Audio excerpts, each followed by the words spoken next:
خير أمة أخرجت للناس تأمرون بالمعروف وتنهون عن المنكر. اللہ تعالیٰ نے فرمایا کہ تم بہترین امت ہو، تمہیں نکالا گیا ہے، تمہیں پیدا کیا گیا ہے تاکہ تم بھلائی کا حکم دو اور برائی سے روکو۔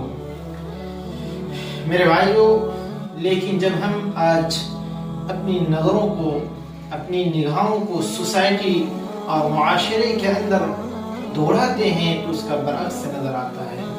لوگ برائی کرتے ہوئے لوگوں کو دیکھتا ہے لیکن پھر بھی اس کو منع نہیں کرتا ہے۔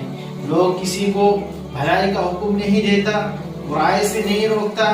میرے بھائیوں، اگر کسی قوم کے اندر اس طرح کی حالت ہو تو اس قوم کے اندر اللہ رب العالمین کا عذاب کا انتظار کرنا چاہیے۔ اللہ رب العالمین ایسی قوم کے اندر خاکساری پیدا کر دیتا ہے۔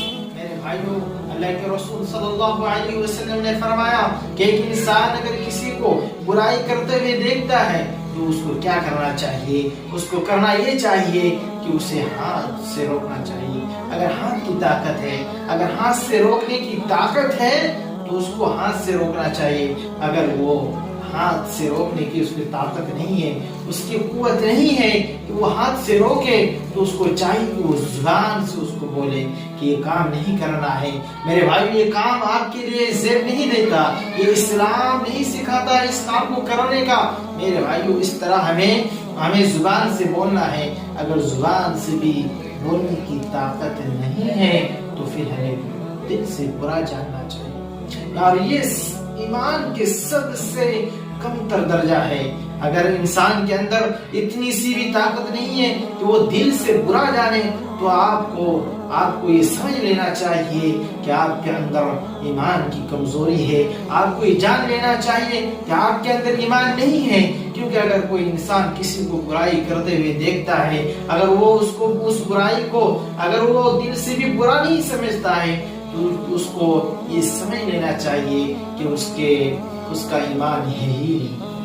میرے بھائیوں، اسی لیے ہم تمام مسلمانوں کو جو امت محمدیہ ہے، اللہ رب العالمین نے اس امت کو خیر امہ کہا گیا۔ تمام امتوں سے بہترین امت کہنے کا مطلب کیا ہے؟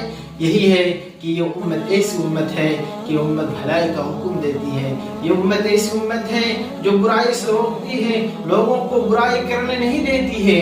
میرے بھائیوں، اللہ تبارک و تعالیٰ سے دعا ہے کہ ہمیں زیادہ سے زیادہ امر بالمعروف و نہی عن المنکر کا کام کرنے کی توفیق عنایت فرما۔ وآخر دعوانا ان الحمد للہ رب العالمین۔ السلام علیکم ورحمۃ اللہ وبرکاتہ۔